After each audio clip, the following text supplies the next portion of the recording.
تخيل أن تستيقظ في صباح يوم شتوي عادي، لتجد أن العالم الذي كنت تعرفه قد انتهى، وأن الستار الذي كان يغطي عورات أقوى الشخصيات على كوكب الأرض قد تم تمزيقه بالكامل. نحن لا نتحدث عن إشاعة أو تسريب بسيط، نحن نتحدث عن الانفجار العظيم في عالم الفضائح. 3 ملايين وثيقة، نعم 3 ملايين ورقة وصورة وفيديو خرجت من خزائن محكمة مصفحة لتعرض أمام الجميع. في هذه اللحظة توقفت أنفاس الكثيرين في قصورهم الفاخرة، وبدأت أجهزة الكمبيوتر في كل وكالات الاستخبارات العالمية تعمل بأقصى طاقتها.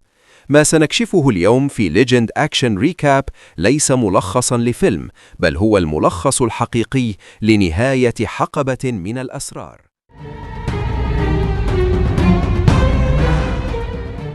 لكي تدرك ضخامة ما نتحدث عنه، عليك أن تفهم ماذا تعني 3 ملايين وثيقة.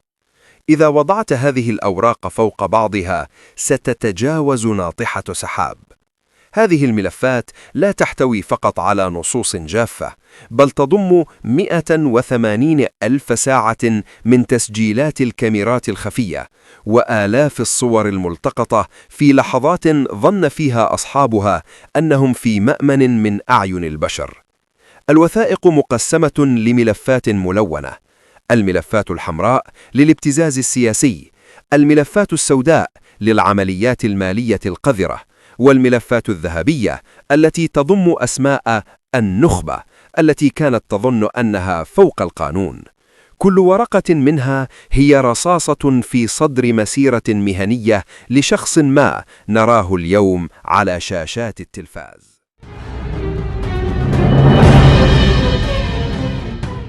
في وسط المياه الفيروزية الهادئة للكاريبي تقبع ليتل سانت جيمس، أو كما يطلق عليها الآن جزيرة الشيطان. من بعيد تبدو كجنة استوائية، لكن الوثائق المسربة تكشف عن هندسة مرعبة صممت بدقة. خرائط تحت الأرض توضح وجود أنفاق سرية تربط بين الفيلات الفاخرة وغرف عازلة للصوت لا يمكن سماع الصراخ بداخلها مهما بلغت قوته. الوثائق تصف المعبد ذو القبة الذهبية الذي لم يكن مكاناً للعبادة، بل كان مركزاً للتحكم والسيطرة، حيث كانت تدار منه شبكة كاميرات تغطي كل شبر في الجزيرة، حتى داخل الحمامات.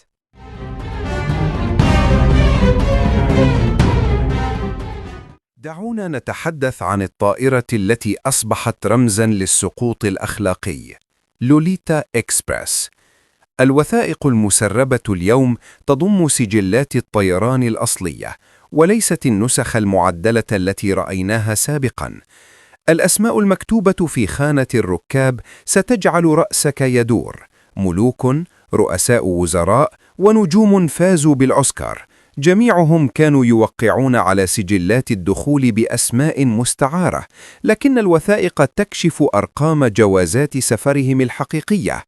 الوثيقة رقم 504 تصف رحلة غامضة في عام 2018، حيث تم إطفاء أجهزة التتبع فوق المحيط لمدة 40 دقيقة. ماذا حدث في تلك الدقائق؟ الوثائق تقول إنها كانت عملية تسليم واستلام لم يسبق لها مثيل.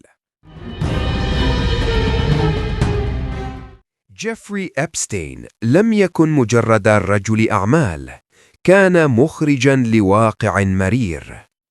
الوثائق تكشف أنه استثمر ملايين الدولارات في تكنولوجيا التجسس. في كل غرفة، خلف كل لوحة فنية، وداخل أجهزة التكييف، كانت هناك عدسات متناهية الصغر تسجل كل شيء بجودة 4K. الهدف لم يكن المتعة، بل كان السيطرة. الوثائق تضم مذكرات شخصية لأبستين يشرح فيها كيف استخدم هذه الفيديوهات لتهديد قادة دوليين لتغيير سياسات اقتصادية عالمية.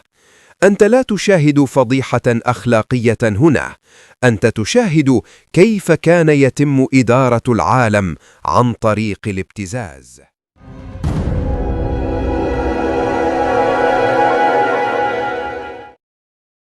بين ملايين الأوراق برز اسم الغرفة رقم 17. هذه الغرفة لم تكن للنوم، بل كانت مكتباً محصناً يحتوي على خوادم مرتبطة بالأقمار الصناعية. الوثائق المسربة تصف اجتماعات تمت في هذه الغرفة بين أقطاب التكنولوجيا ووسطاء سياسيين. يقال إن في هذه الغرفة تم بيع بيانات شعوب كاملة مقابل حماية إبستين من الملاحقة القضائية. المحاضر المسربة لهذه الاجتماعات تكشف عن لغة باردة، حيث كان البشر يعاملون كسلع، والأسرار تقايض بالحصانة الدولية.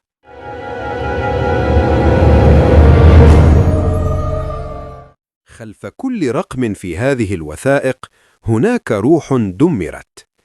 الوثائق تضم شهادات مطولة لفتيات كن في سن الزهور، تم استدراجهن بوعود المنح الدراسية أو الشهرة ليجدن أنفسهن في فخ لا مخرج منه.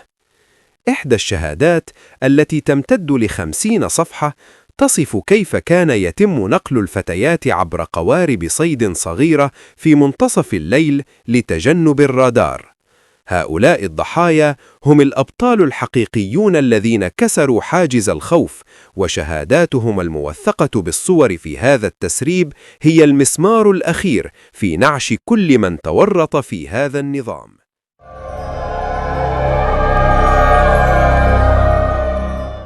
القضية أغلقت رسمياً بوفاة أبستين في زنزانته عام 2019، أليس كذلك؟ الوثائق الجديدة تقول لا. هناك تقرير طبي مسرب من داخل المشرحة مؤرخ بتاريخ يوم الوفاة يشير إلى وجود كدمات لا تتناسب مع رواية الانتحار.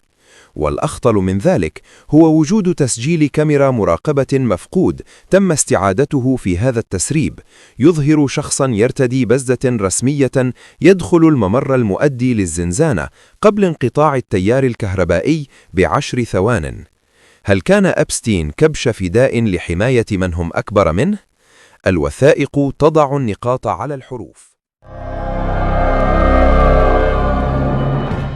المفاجأة التي هزت وادي السيليكون هي الوثائق التي تربط بين شركات برمجية كبرى وبين تمويل أبحاث سرية في الجزيرة. التسريبات تشير إلى أن إبستين كان مهووساً بفكرة الخلود الرقمي والذكاء الاصطناعي الواعي. هناك مراسلات بينه وبين علماء مشهورين تتحدث عن استخدام بيانات الضحايا لتدريب خوارزميات تتنبأ بالسلوك البشري. هذا الجزء من الوثائق يثبت أن الأمر لم يكن مجرد جزيرة للملذات، بل كان مختبراً بشرياً مظلماً لتطوير تكنولوجيا سيتم استخدامها ضدنا في المستقبل.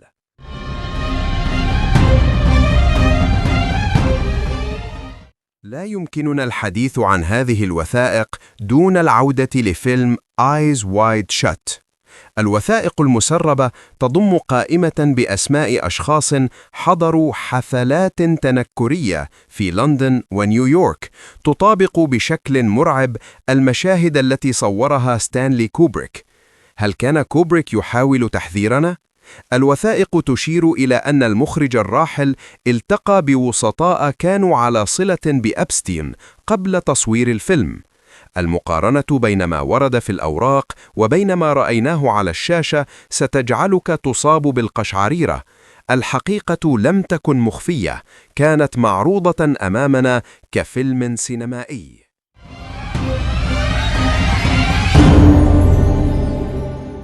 بينما أنت تشاهد هذا الفيديو، هناك جيوش إلكترونية تحاول جاهدة إغلاق المواقع التي تنشر هذه الوثائق.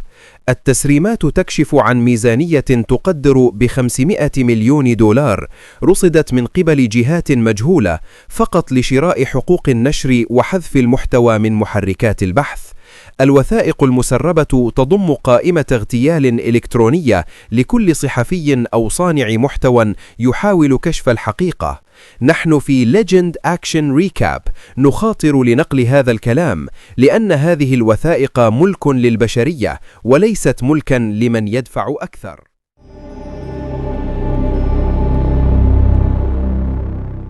رغم تسريب 3 ملايين وثيقة، إلا أن هناك إشارات متكررة للصندوق الأسود رقم 1. الوثائق تصفه بأنه قرص صلب مشفر يحتوي على النسخ الأصلية غير المشفرة للفيديوهات. هناك خريطة مسربة تشير إلى إحداثيات في منطقة جبلية نائية، يعتقد أن إبستين دفن فيها هذا الصندوق كضمان نهائي. الصراع الآن بين أجهزة المخابرات العالمية هو من سيصل لهذا الصندوق أولاً، لأن من يمتلكه سيمتلك رقاب ملوك ورؤساء العالم لعقود قادمة. انظروا إلى ما يحدث الآن في عواصم العالم: استقالات مفاجئة تحت مسمى أسباب صحية، إغلاق حسابات تويتر وإنستغرام لمشاهير كنا نراهم يومياً، ورحلات طيران خاصة تغادر باتجاه دول لا تملك اتفاقيات تسليم مجرمين. الوثائق المسربة أحدثت حالة من الرعب الجماعي في طبقة النخبة. التسريب رقم 900,000 يضم رسالة نصية مرسلة من هاتف محام شهير يقول فيها: لقد انتهى كل شيء، الورق خرج للعلن، اختفوا الآن.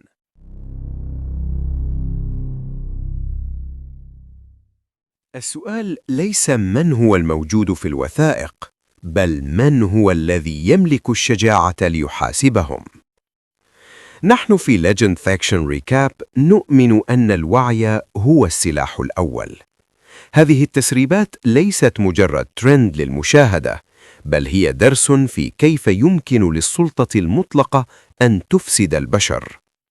الوثائق تخبرنا أن الحقيقة مهما طال دفنها ستجد دائما طريقا للظهور، حتى لو تطلب الأمر 3 ملايين ورقة لتثبت ذلك.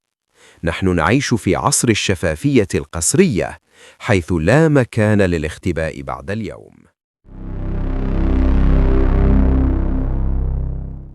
3 ملايين وثيقة هي مجرد قمة جبل الجليد. المحاكمات ستبدأ، والرؤوس الكبيرة ستسقط واحدا تلو الآخر. هل تعتقد أن العدالة ستتحقق هذه المرة؟ أم أن هؤلاء العمالقة سيجدون ثغرة قانونية جديدة ليخرجوا منها كأن شيئا لم يكن؟ اكتبوا لي توقعاتكم في التعليقات، وشاركوني بأسماء الشخصيات التي صدمتكم في هذه التسريبات. لا تنسوا الاشتراك وتفعيل الجرس، لأننا سنتابع كل وثيقة تخرج ونلخصها لكم هنا، لأن في قناتنا الأكشن لا ينتهي، والأسطورة تبدأ دائما من الحقيقة.